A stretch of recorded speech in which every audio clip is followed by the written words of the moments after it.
ಬೆಂಗಳೂರಿನ ಇಂದಿರಾನಗರದ ಲಕ್ಷ್ಮೀಪುರದಲ್ಲಿ 22 ವರ್ಷದ ವಿವಾಹಿತೆ ನೇಣು ಬಿಗಿದುಕೊಂಡು ಇದೇ ತಿಂಗಳ 6ನೇ ತಾರೀಕು ಆತ್ಮಹತ್ಯೆಗೆ ಶರಣಾಗಿದ್ಲು. ಈಕೆ ಸಾವಿಗೆ ಪಾಗಲ್ ಪ್ರೇಮಿಯೊಬ್ಬನ ಕಿರುಕುಳ ಕಾರಣ ಎನ್ನಲಾಗಿದೆ. ಕಿರಣ್ ಎಂಬಾತನ ಬೆದರಿಕೆಗೆ ಬೇಸತ್ತು ಕವಿತಾ ಆತ್ಮಹತ್ಯೆಯನ್ನ ಮಾಡಿಕೊಂಡಿದ್ದಾಳೆ. ಸದ್ಯ ಇಂದಿರಾನಗರ ಪೊಲೀಸರು ಆರೋಪಿ ಕಿರಣ್ ಅನ್ನು ಬಂಧಿಸಿ ವಿಚಾರಣೆಯನ್ನು ಮುಂದುವರೆಸಿದ್ದಾರೆ. ಇಂದಿರಾನಗರದಲ್ಲಿರುವಂತಹ ಮನೆಯಲ್ಲಿ ಒಂದು ಆತ್ಮಹತ್ಯೆ ಪ್ರಕರಣ ನಡೆದಿದೆ. ಕವಿತಾ ಅನ್ನುವಂತಹ ಮಹಿಳೆ ಆತ್ಮಹತ್ಯೆಯನ್ನು ಮಾಡಿಕೊಂಡಿರುವಂತದ್ದು. ಈಗ ನೀವು ದೃಶ್ಯಗಳನ್ನು ನೋಡ್ತಾ ಇರಬಹುದು. ಇದೇ ಒಂದು ಮನೆಯಲ್ಲಿ ಕವಿತಾ ಎಂಬಾಕೆ ಆತ್ಮಹತ್ಯೆಯನ್ನ ಕಳೆದ 6ನೇ ತಾರೀಕು ಮಾಡಿಕೊಂಡಿರ್ತಾರೆ.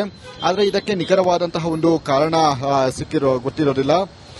ಮೇ ಅಂದಿನ ದಿನ ಅಂದ್ರೆ 6ನೇ ತಾರೀಕು ಯಾಕೆ ಈಕೆ ಈ ಒಂದು ನೇಣಿಗೆ ಶರಣಾಗಿದ್ದಾರೆ ಕವಿತಾ ಅನ್ನುವಂತಹ ವಿಚಾರಗಳು ಗೊತ್ತಾಗ್ತಾ ಇರಲಿಲ್ಲ. ಆದರೆ ತನಿಖೆಯನ್ನು ನಡೆಸಿದಂತಹ ಸಂದರ್ಭದಲ್ಲಿ ಕಿರಣ್ ಅನ್ನುವಂತಹ ವ್ಯಕ್ತಿ ಏನಿದ್ದಾನೆ ಈತ ಆತ್ಮಹತ್ಯೆಗೆ ಪ್ರಚೋದನೆ ನೀಡಿದ್ದಾನೆ ಅನ್ನುವಂತಹ ವಿಚಾರಗಳು ಕೂಡ ಕೇಳಿ ಬರ್ತಾ ಇರುವಂತದ್ದು. 3 ವರ್ಷದ ಹಿಂದೆ ಕವಿತಾ ಹಿಂದೆ ಕಿರಣ್ ಎಂಬ ವ್ಯಕ್ತಿ ಏನಿದ್ದಾನೆ ಆತ ಪ್ರೀತಿಸೋದಾಗಿ ಹಿಂದೆ ಬಿದ್ದಿದ್ದ ಆರೋಪಿಗೆ ಕಿರಣ್ಗೆ ಬುದ್ಧಿವಾದವನ್ನು ಕೂಡ ಕವಿತಾ ಕುಟುಂಬಸ್ಥರು ಹೇಳಿರ್ತಾರೆ. ಆದರೆ ಆತ ಈತನಿಗೆ ಮತ್ತೆ ಮತ್ತೆ ಕಾಟ ಕೊಡುವಂತಹ ಒಂದು ಕೆಲಸಗಳನ್ನು ಕೂಡ ಮಾಡ್ತಾನೆ. 2024ರಲ್ಲಿ ರಾಜು ಎಂಬ ಏನಿದ್ದಾನೆ ಆತನ ಜೊತೆ ಮದುವೆ ಕೂಡ ಆಗುತ್ತೆ. ನಂತರ ಈ ರೀತಿಯಾಗಿ ಹಿಂದೆ ಬಿದ್ದಿರುವಂತದ್ದು ಅಂದ್ರೆ ಕಿರಣ್ ಏನಿದ್ದಾನೆ ಮದುವೆ ಆಗಿದೆ ಅನ್ನುವಂತಹ ವಿಚಾರ ಗೊತ್ತಿದ್ರೂ ಕೂಡ ಆತ ಹಿಂದೆ ಬಿದ್ದು ನನ್ನ ಪ್ರೀತಿ ಮಾಡಬೇಕು ಮಾಡುವಂತ ಹೇಳಿ ಸತಾಯಿಸಿದ ಕೆಲಸಗಳನ್ನು ಕೂಡ ಮಾಡ್ತಾ ಇರುವಂತದ್ದು. ಹೀಗಾಗಿ ಸದ್ಯ ಈ ಒಂದು ಪ್ರಕರಣಕ್ಕೆ ಸಂಬಂಧಿಸಿದಂತೆ ಯಾರಿಗೂ ಕೂಡ ಅಂದ್ರೆ ಕವಿತಾ ಪೋಷಕರಿಗೆ ಮತ್ತು ಪತಿ ಏನಿದ್ದಾನೆ ರಾಜು ಏನಿದ್ದಾನೆ ಇಬ್ಬರಿಗೂ ಕೂಡ ವಿಚಾರಗಳು ಗೊತ್ತಿತ್ತು. ಆ ಕಿರಣ್ ಅನ್ನುವಂತಹ ವ್ಯಕ್ತಿಯನ್ನ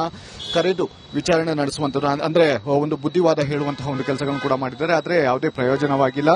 ಮತ್ತೆ ಈತ ಒಂದಷ್ಟು ದಿನ ಸುಮ್ಮನೆ ಇರ್ತಾನೆ. ನಂತರ ಮೆಸೇಜ್ಗಳನ್ನು ಮಾಡುವಂತಹ ಮುಖಾಂತರ ಬೇರೆ ಬೇರೆ ನಂಬರ್ಗಳಿಂದ ಮೆಸೇಜ್ ಮಾಡಿ ಆಕೆಗೆ ಕಾಟವನ್ನು ಕೊಡುವಂತಹ ಒಂದು ಕೆಲಸಗಳನ್ನು ಕೂಡ ಮಾಡ್ತಾನೆ. ಹೀಗಾಗಿ ಸದ್ಯ ಅಂದಿನ ದಿನ ಯಾವುದೇ ರೀತಿಯಾದಂತಹ ಡೌಟ್ ಇರಲಿಲ್ಲ ಯಾಕೆ ಆತ್ಮಹತ್ಯೆಯನ್ನು ಮಾಡಿಕೊಂಡಿದ್ರು ಅಂತ ಹೇಳಿ. ಆದರೆ ನಂತರದ ದಿನಗಳಲ್ಲಿ ವಿಚಾರಣೆ ನಡೆಸಿದಂತಹ ಸಂದರ್ಭದಲ್ಲಿ ಈ ಕಿರಣ್ ಅನ್ನುವಂತಹ ವ್ಯಕ್ತಿ ಏನಿದ್ದಾನೆ ಪ್ರತಿದಿನವೂ ಕೂಡ ಕಾಟವನ್ನು ಕೊಡ್ತಾ ಇದ್ದ. ನನ್ನನ್ನು ಪ್ರೀತಿಸಬೇಕು, ನಿನ್ನ ಗಂಡನ ಬಿಟ್ಟು ಬರಬೇಕು ಅಂತ ಹೇಳಿ ಆತ ಕಾಟವನ್ನು ಕೊಡ್ತಾ ಇದ್ದ ಅಂತ ಹೇಳಿ ಬೇಸಿಕ್ ಇನ್ವೆಸ್ಟಿಗೇಷನ್ ಗೊತ್ತಾಗ್ತಾ ಇದೆ. ಇಮಿಡಿಯೇಟ್ ಆಗಿ ಆತನನ್ನ ವಶಕ್ಕೆ ಪಡೆದು ಒಂದು ವಿಚಾರಣೆ ನಡೆಸಿದಂತಹ ಸಂದರ್ಭದಲ್ಲಿ ಈ ರೀತಿಯಾಗಿ ತಪ್ಪೊಪ್ಪಿಕೊಂಡಿದ್ದಾನೆ. ಅಂದ್ರೆ ನಾನು ಈ ರೀತಿಯಾದಂತಹ ಒಂದು ಕೃತ್ಯವನ್ನು ಎಸಗಿದ್ದೀನಿ ಅಂತ ಹೇಳಿ ತಪ್ಪೊಪ್ಪಿಕೊಂಡಿರುವಂತದ್ದು. ಹೀಗಾಗಿ ಈ ರೀತಿ ಆತನನ್ನ ಬಂಧನ ಮಾಡಿದ ಬಳಿಕ ಮತ್ತಷ್ಟು ವಿಚಾರಣೆಯನ್ನು ಒಳಪಡಿಸಿದಂತಹ ಸಂದರ್ಭದಲ್ಲಿ ಮೆಸೇಜ್ ಕೂಡ ಮಾಡ್ತಾ ಇದ್ದ. ಕಾಲ್ ಮಾಡಿ ಅಂದ್ರೆ ವಾಯ್ಸ್ ಕಾಲ್ಗಳ ಮಾಡುವಂತಹ ಮುಖಾಂತರ ಪತಿಗೆ ಕೂಡ ಧಮಕಿ ಹಾಕುವಂಥದ್ದು ಅಂದ್ರೆ ಕೊಲ್ಲುವುದಂತಹ ವಿಚಾರವಾಗಿ ಹೇಳುವಂಥದ್ದು. ಅಂದ್ರೆ ನೀನು ಸಿಗ್ಲಿಲ್ಲ ಅಂದ್ರೆ ನನಗೆ ನಾನು ಸತ್ತೋಗ್ತೀನಿ, ನಾನು ಆದ್ರೂ ಆತ್ಮಹತ್ಯೆಯನ್ನು ಮಾಡ್ಕೊಳ್ತೀನಿ ಅನ್ನುವಂತಹ ರೀತಿಯಲ್ಲಿ ಆಕೆಗೆ ಒಂದು ಪ್ರಚೋದನೆಯನ್ನು ನೀಡುವಂಥದ್ದು. ಅಂದ್ರೆ ಆತ್ಮಹತ್ಯೆಗೆ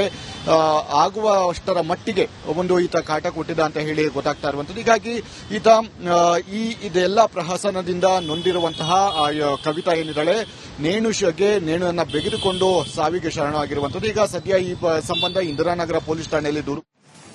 ನೋಡಿ, ಕವಿತಾ ಎನ್ನುವಂತ ಮಹಿಳೆ ಮದುವೆ ಆಗಿ 3 ವರ್ಷ ಆಗಿತ್ತು. ಸುಖ ಸಂಸಾರವನ್ನು ನಡೆಸ್ತಾ ಇದ್ಲು. ಇಂತಹ ಸಂದರ್ಭದಲ್ಲಿ ಕಿರಣ್ ಎನ್ನುವಂತಹ ಪಾಗಲ್ ಪ್ರೇಮಿ ಏಕಾಏಕಿಯಾಗಿ ಆಕೆಯ ಜೀವನಕ್ಕೆ ಬಂದು ತನ್ನನ್ನು ಕೂಡ ಪ್ರೀತಿಸುವಂತೆ ಹಾಗೆ ಇಡೀ ಸಂಸಾರವನ್ನ ಬಿಟ್ಟು ಬರುವಂತೆ ಆಗಾಗ ಪೀಡಿಸ್ತಾ ಇದ್ದ.